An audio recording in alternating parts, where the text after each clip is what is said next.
Hey, it's me making another dumb video. The title for today is Helluva Boss. As we know, the first episode of season 2 was released yesterday, but there's already news for the second episode of season 2 and a little sneak peek. And while I could not get a hold of the clip, the general basis of it is Blitzo is trying to be more assertive with Luna and threatens to replace her at one point. Octavia breaks into IMP for the book and asks it to show her the stars. The crew sees her go through a portal and it ends there.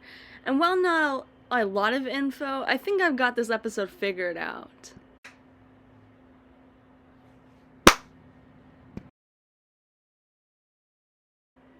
So before I get into what the juicy meat of this episode might be like, I want to figure out why all of this is happening to begin with. But I think it's pretty simple. Blitzo needs more control over Luna because he feels like he's losing everything around him, due to episode 7. Luna's a teen, she wants freedom, and she wants to party, and Blitzo's holding her back from that. Octavia wants to go to her happy place. I mean, her parents are officially divorcing now, and if she heard their argument in the last episode, she knows the rest of her family only cares about her being the newest heir of the family. So, she's not all that happy. So this is why the episode starts on like this. On to the butt cheeks of the story!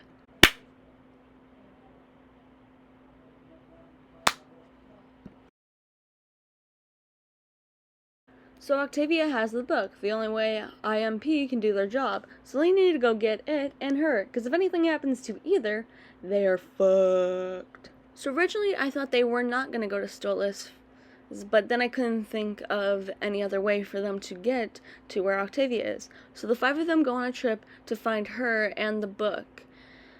There's of course going to be dialogue within the journey with a lot of tension, but I'm just going to get to that in a little bit. Octavia will be found, it's all nice and sweet, Happy Stolas brings them back to the castle, everyone's tired and sleeps there. That's the general premise for the episode and what it will be.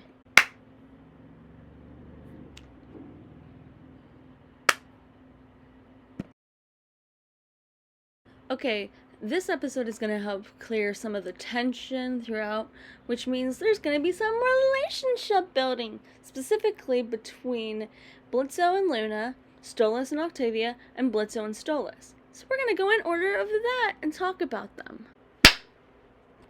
So obviously Blitzo loves Luna, like it's his biological daughter. And it's just him bluffing when he says he's going to replace Luna. But Luna also loves Blitzo, even though she would never admit it. So she's hurt when he says that. And it makes her feel like just a replaceable object. I imagine on the journey, they're gonna start arguing. Luna's gonna say something like, "You're gonna replace me anyway, so why should I care?" Or maybe, "You're more concerned for finding your sugar daddy's kid than you are for your own." And then she's gonna run off.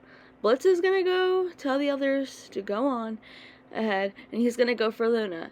He's gonna find Luna crying, and the conversation's gonna go something like this, I think.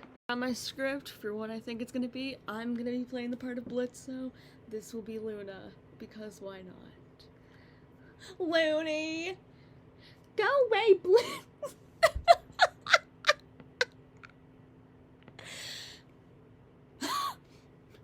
Go away, Blitz.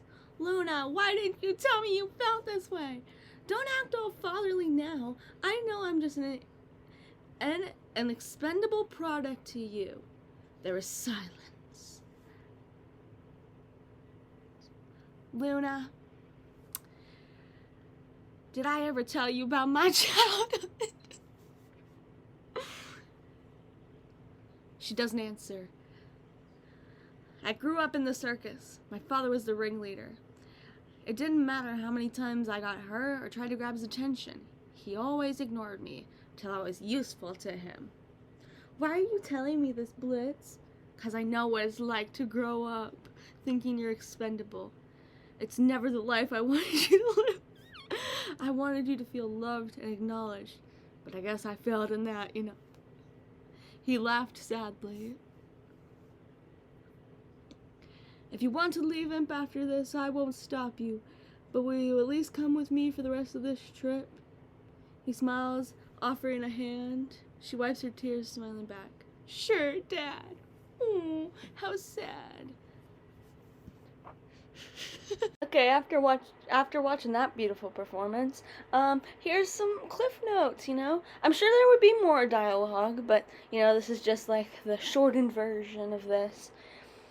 In this, Luna is gonna understand to go easier on Blitzo, but Blitzo is gonna start letting it go a little and letting her go be her own person, now that they're more in sync. Also, depending on whether the Hellhound episode is episode 8 or episode 3, it would explain why Luna is a bit more open to Blitzo joining her in the party and stuff like that. Yee! Still got the script. I'm Stolas, this is Octavia. So, they find Octavia, Stolas runs over to her, happy calling her name, glad she's safe and hugging her.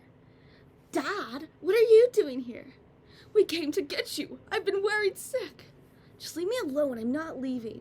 She's on the verge of tears. On the verge, though. Why, darling? What's going on?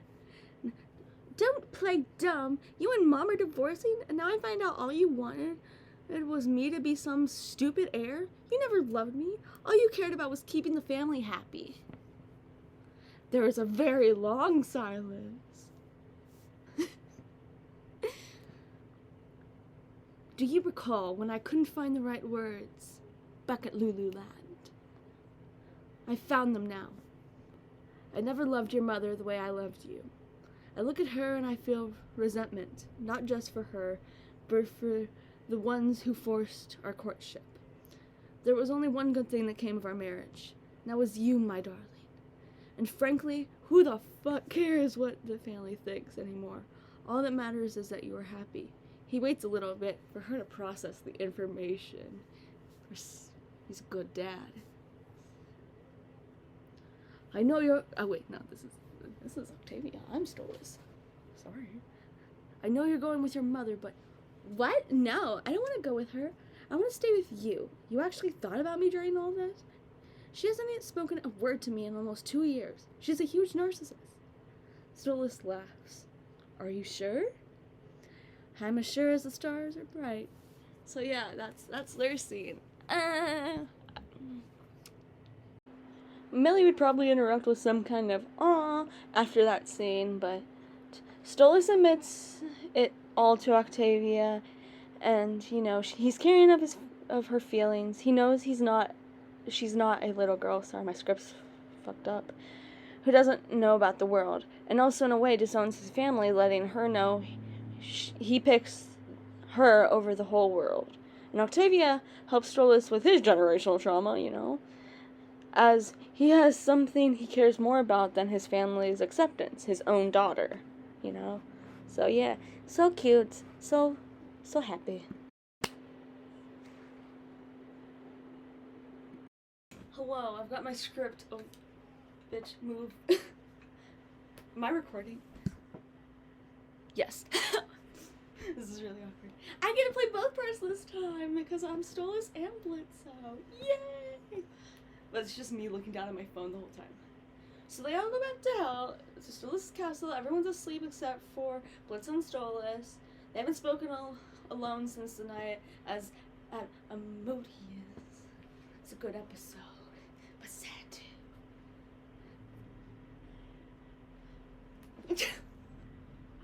I need to have indicators. Blitzo gets scissors because he's a murderer. About that night, I'm sorry. I embarrassed you and blew you off. I'm sorry.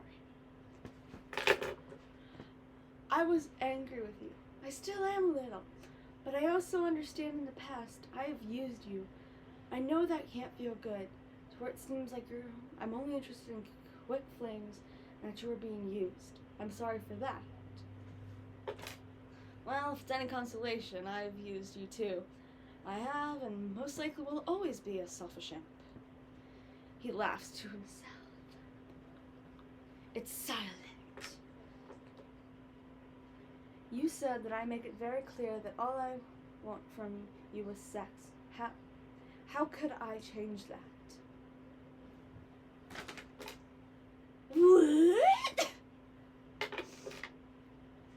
can I show you that I don't just want sex? I still have conflicting feelings, but I know that I love you in some manner. Okay, I see where this is going. I have conflicting feelings as well. Well, I have a hard time letting people in. I should give you a warning. It's not as simple as Moxie and Millie make it look. Let's take it slow. What if tonight we just hold each other? Would that be alright? Yeah, that's it. Got nothing more. Stole us a Blitzo. OTP. That was cringe. That was cringe. Yeah.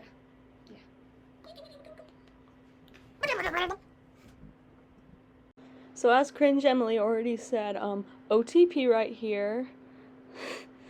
They both acknowledge in here that they have been wrong and have been toxic, but they both want to fix it. They both admit they have issues that they need to work through, and that taking it slow would be the best course of action. So yeah, OTP.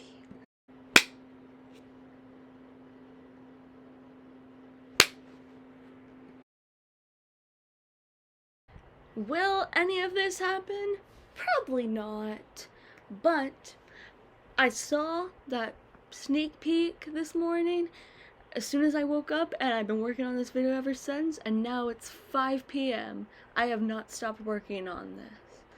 So, honestly, if I do turn out to be right, I fucking called it. Thank you very much. Yeah. I know this was terribly put together. I'm not a film student. I'm an art student. Though the film teacher at my school loves me because I'm awesome. My acting teacher also loves me. He says I'm a natural actor, but that's not very apparent from this.